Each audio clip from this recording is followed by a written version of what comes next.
बब सुकुटी brownie cupcake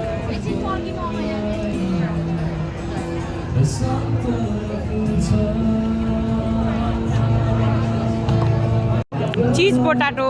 chips यो चाहिँ होममेड वाला एकदम रमाइलो माहौल छ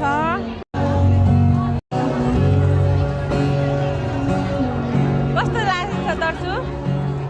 इन्जोय भएको छ हामी खास घरबाट हिँडेको चाहिँ अर्कै कामले आएको चाहिँ एकातिर कि अर्कै कामले यो ठाउँमा चाहिँ आउनु चाहिँ मन लागेको थियो एकदम नै होइन आउने मौका चाहिँ मिलेको थिएन क्या आज बाटोमा आउँदा आउँदै प्लान चेन्ज भयो के खायो भने हामीले त दुईजनाले है दाजु